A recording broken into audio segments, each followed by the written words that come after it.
Bonjour et bienvenue à vous tous qui nous suivez à travers votre émission Vivre avec une maladie chronique, une émission qui vous est diffusée sur notre site les www.rafafondationouest.com, une émission qui vous apprend beaucoup sur les maladies chroniques et aussi d'autres maladies à travers la République démocratique du Congo. Aujourd'hui, nous allons nous entretenir avec le docteur Mikobi. Il est médecin spécialisé en prise en charge de femmes drépanocytaires en grossesse, je disais. Nous allons savoir comment est-ce qu'une femme drépanocytaire peut se comporter en période de grossesse. Tout de suite, nous allons lui poser la question de savoir, est-ce qu'une femme drépanocytaire peut-elle être grosse, porter une grossesse? Le docteur Mikobi nous répond. Nous allons retenir un certain nombre de situations en rapport avec le système de la reproduction chez la fille anémique. La première situation, c'est que nous devons savoir que le système de la reproduction chez toute fille s'interfère avec l'état de santé de la jeune fille, mais aussi l'état nutritionnel.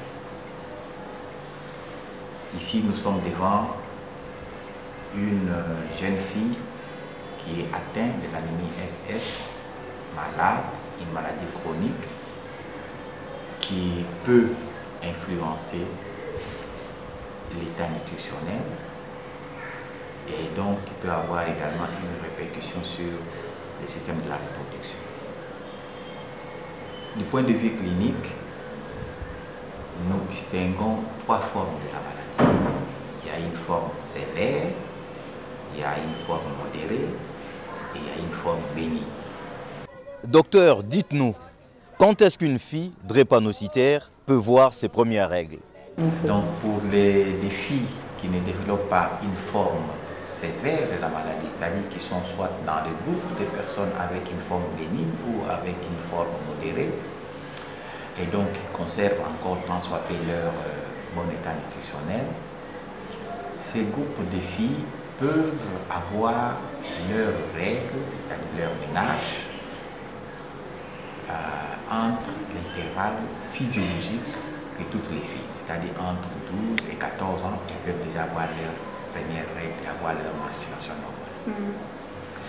Par contre, les jeunes filles qui développent une forme sévère de la maladie et qui peut interférer sur l'état nutritionnel et donc avec le système de la reproduction, nous allons assister à un retard de la puberté. C'est-à-dire qu'ils vont avoir leur ménage un peu plus tard, soit après 18 ans, même après 20 ans. Donc ça c'est la première situation. Donc il peut y avoir ces situations, soit que la jeune fille a un développement normal, comparable à toutes les jeunes filles, et donc elle peut avoir commencé ses premières règles à l'âge physiologique reconnu, soit qu'elle développe une forme sévère et donc elle va avoir l'âge des règles qui va être un peu repoussé plus tard, après 18 ans, même après 20 ans. Nous avons compris que les femmes drépanocytaires sont comme toutes les femmes, elles peuvent donner aussi la vie comme toute fille, comme toute femme, mais quand est-ce qu'on doit commencer la prise en charge d'une femme drépanocytaire étant grosse? Le docteur nous répond. Oui, l'idéal même, ce n'est pas tellement nécessairement chez les femmes drépanocytaires ou les filles drépanocytaires. L'idéal, c'est que toute femme, lorsqu'elle constate un retard de règles, il faut chercher à confirmer la grossesse parce que nous disons en gynécologie que voilà, lorsqu'il y a un retard de règles, le premier diagnostic auquel il faut penser pendant l'âge de puberté, c'est penser d'abord à la grossesse. Et donc, chez toute fille, chez le drépanocytaire encore, ça sera plus fort, tout retard de règles doit être l'objet d'une investigation. Il faut chercher à savoir pourquoi il y a un retard de règles. Et l'idéal, c'est de rendre chez un médecin qui doit confirmer ou infirmer la présence de la grossesse. Et donc, si le diagnostic de la grossesse est posé, c'est là qu'il faut commencer. Donc, la prise en charge doit commencer très tôt chez la femme drépanocytaire. Très tôt, à quel point? Il faut que la prise en charge commence très tôt. C'est là un peu la différence. À une semaine? C'est-à-dire que dès qu'on pose le diagnostic de la grossesse, le médecin qui reçoit la jeune fille, il confirme la grossesse, il peut déjà l'orienter vers une prise en charge. Ça va dépendre de l'âge auquel on doit poser la grossesse. Ça peut être déjà 6 semaines, ça peut être à 7 semaines. Il faut déjà commencer la prise en charge. Et la prise en charge va l'orienter vers un service spécialisé où ces filles suivent un calendrier plus ou moins spécial de la prise en charge.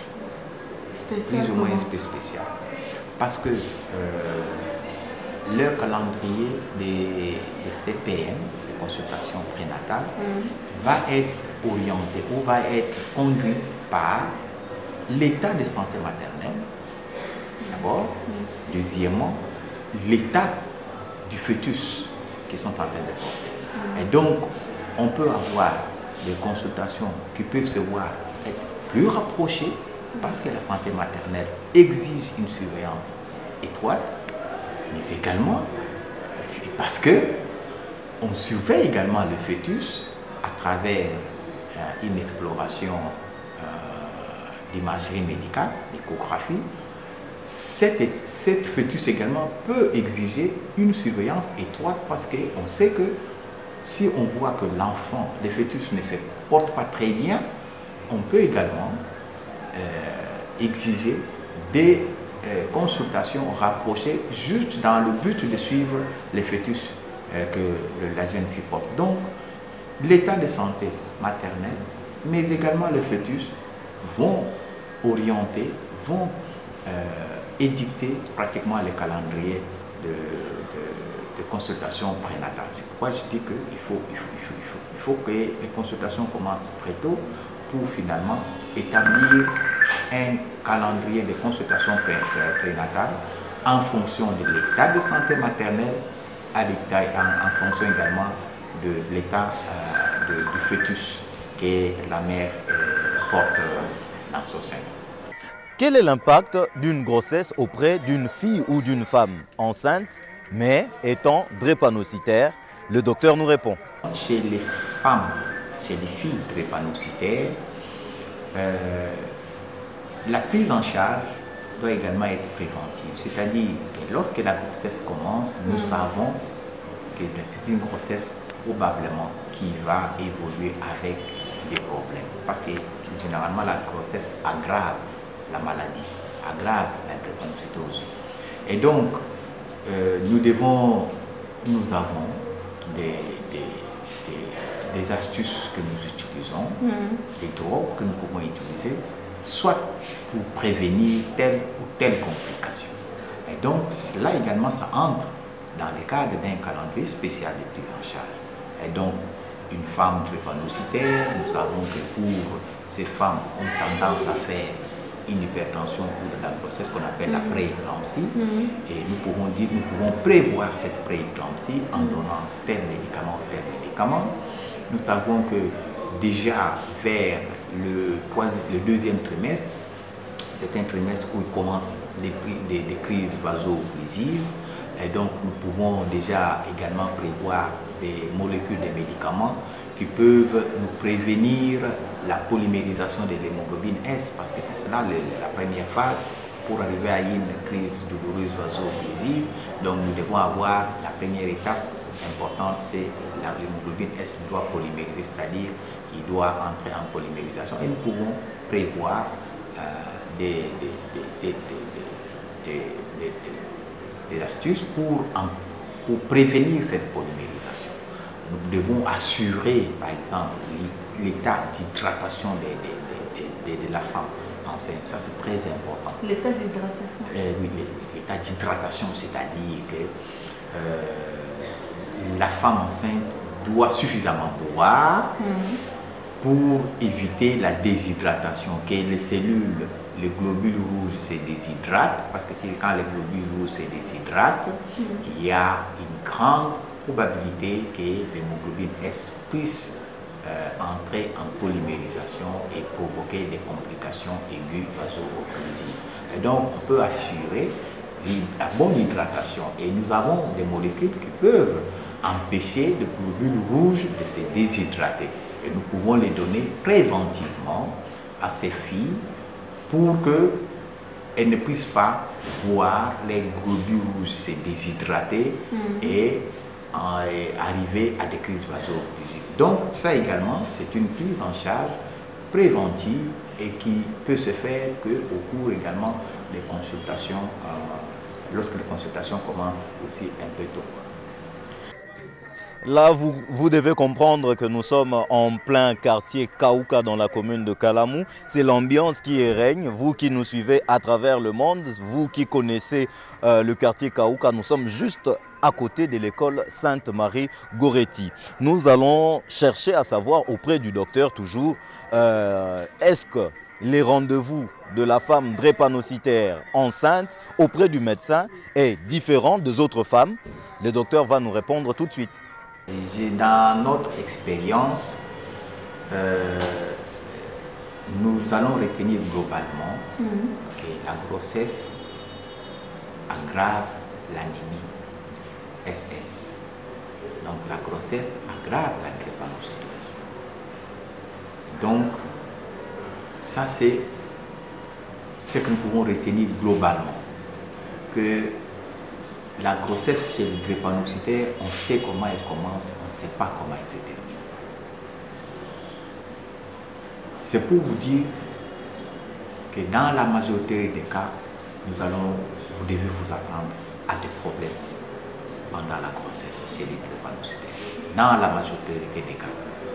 Cependant, il y a un pourcentage très infime, moins de 5%,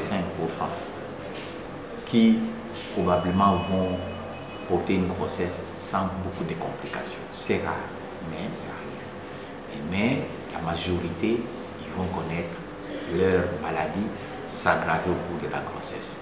Soit que c'est l'anémie qui va s'aggraver, soit que c'est la reprise des crises douloureuses vaso-occlusives qui vont s'aggraver en nombre, en fréquence et en intensité. Donc, et parfois, il y a d'autres maladies qu'on appelle des pathologies gravidiques qui peuvent se surajouter pendant cette période. Entre autres maladies ou entre autres pathologies gravidiques qui peuvent se surajouter, c'est comme je vous ai parlé tout à l'heure, l'hypertension au cours de la grossesse chez la drépanocytaire, appelée la dysgravidie ou la prééclampsie. C'est une pathologie qui est très fréquente. Et donc dans notre expérience, presque la fréquence de la prééclampsie ou de l'hypertension au cours de la grossesse chez la drépanocytaire est 3 fois plus élevée que chez la population obstétricale normale. C'est-à-dire, lorsque nous comparons la population obstétricale normale, c'est-à-dire les femmes normales qui ne sont pas des anémiques, aux anémiques, les anémiques ont tendance à faire plus la prééclampsie que les non-anémiques. Et ça, c'est connu. Et ça, vous devez le savoir, c'est connu. Même dans notre expérience ici, c'est connu.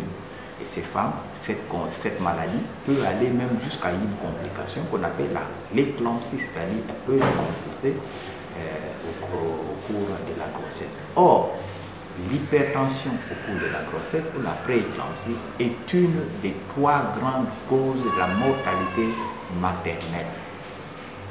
Et donc, vous comprenez que c'est lorsque une complication aussi grave que l'hypertension se surajoute sur une maladie déjà elle-même très grave, donc il faut beaucoup de précautions. Et donc, il faut beaucoup de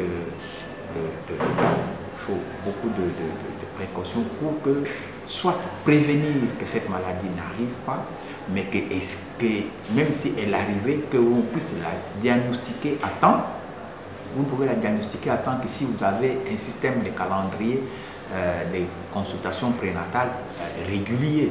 Hein. Si la femme ne vient pas régulièrement au CPN, parfois vous n'allez pas diagnostiquer cette prééclampsie à temps. Vous risquez de la diagnostiquer plus tard et parfois avec déjà des complications, ce qui n'est pas bon. Je me rappelle, il y a 6 ans, il y a à peu près 7 ans, quand j'ai fini ma spécialisation en gynécologie, j'avais proposé, j'avais recommandé un calendrier des consultations prénatales. Ça fait partie de mon mémoire de spécialisation que nous avions proposé. Notre expérience avait montré, en fonction de l'évolution de la maladie au cours de la grossesse, que plus on avance en âge gestationnel, plus les complications arrivent. Donc, il y a plus de complications au 2e trimestre, au 3e trimestre, qu'au 1er trimestre. Et donc, logiquement, nous avions pensé qu'il était juste et prudent de voir une drépanocytaire une fois toutes les 4 semaines le 1er trimestre. Une fois toutes les 4 semaines. Parce que là, il n'y a pas encore grand-chose. Mais dès que nous franchissons le 1er trimestre, à partir de la 12e semaine, la 14e semaine, jusqu'à la 28e semaine, nous avions proposé que l'on voie la gestante drépanocytaire une fois toutes les 3 semaines.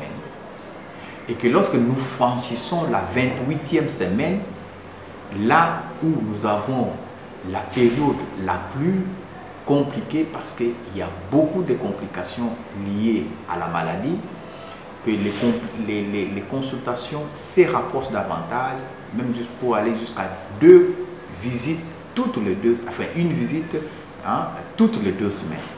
Donc, nous sommes partis de une fois toutes les 4 semaines à une fois toutes les 3 semaines pour terminer par une fois toutes les 2 semaines. Et que lorsque l'on pense qu'on peut programmer la grossesse, que cette grossesse doit être programmée. Et l'idéal, c'est entre la 36e et la 38e semaine, qui est l'âge idéal de l'accouchement d'une drépanocytaire. Plus tard que ça, nous avons des enfants de très mauvaise qualité.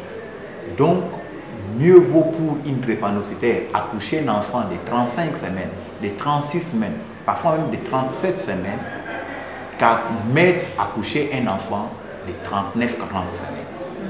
Donc, vous voyez un peu la différence. C'est parce que, du point de vue physiologique, le vieillissement du placenta est un facteur qui fragilise le fœtus. C'est-à-dire, lorsque le placenta devient vieux, les échanges entre la mère et l'enfant deviennent de mauvaise qualité. Et donc, là, c'est l'enfant qui souffre par rapport à la mère. Et donc, vous risquez de perdre cet enfant que le père. Alors, deuxièmement, c'est que plus l'âge de la grossesse avance, plus la grossesse également, et le placenta libère certaines substances qui entraînent un désordre dans la rhéologie de la jeune fille enceinte et qui sont responsables de beaucoup de crises également.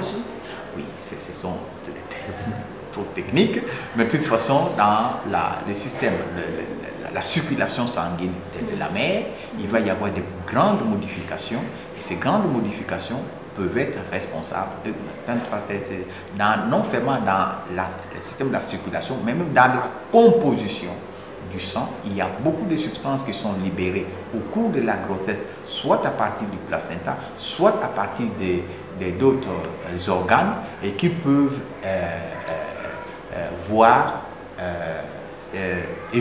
qui peuvent interférer avec le cours de l'histoire normale de la maladie, et dans le sens de l'aggravation des complications de la maladie, soit des crises vaso-occlusives, soit beaucoup plus qu'il y a une aggravation de l'anémie. Et ça, ce sont des situations qui vont fréquemment arriver au cours de la grossesse, plus l'âge de la grossesse avance. Est-ce que cette femme accouche toujours par voie basse ou bien comme vous programmez lorsque vous programmez les accouchements, il faut nécessairement que ça se fasse par voie haute.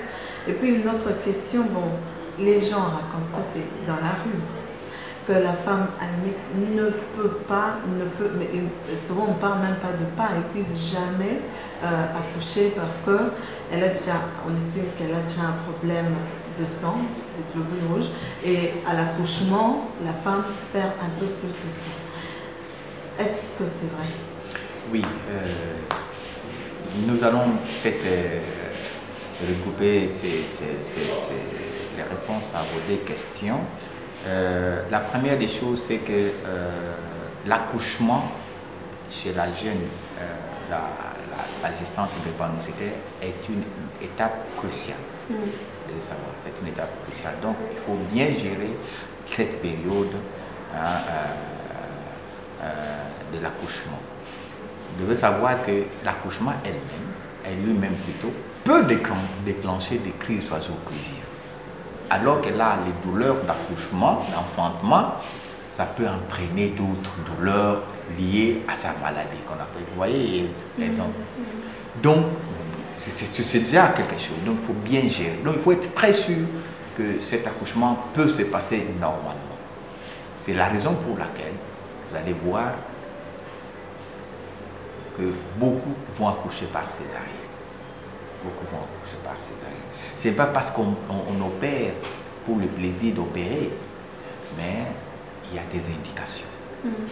Les indications peuvent être maternelles, mais les indications peuvent également être fétales, peuvent être entre les deux, féto-maternelles. C'est-à-dire qu'il y a des indications qui concernent la mère. Docteur, dites-nous, quand est-ce qu'une femme drépanocytaire étant enceinte peut-elle commencer à prendre les suppléments en fer? À cause de parfois de leurs multiples transfusions, en dehors de la grossesse, ce sont des femmes qui connaissent ce qu'on appelle une surcharge martiale, une surcharge en fer. Et donc, la supplémentation en fer devient inutile et ça devient même dangereux pour ces jeunes gestantes. Donc, c'est ça la première des choses. Donc, voilà une des raisons encore où il faut explorer la fille au début de la grossesse, connaître son état nutritionnel. Donc, la supplémentation en fer, comme je vous ai dit, reste un sujet très controversé. Et donc, cela exige qu'il faut explorer les statuts en fer de cette femme, si elle exige, si ça n'exige pas, ce n'est pas important. Par contre, ce qui est très important, c'est qu'il faut accentuer. Déjà, même en dehors de la grossesse, la drépanocytaire prend régulièrement son acide folique. Et cet acide folique va encore être peut-être doublé pendant la grossesse. C'est ce qui est très important. Par contre, nous avons ce qu'on appelle des suppléments nutritionnels qui peuvent être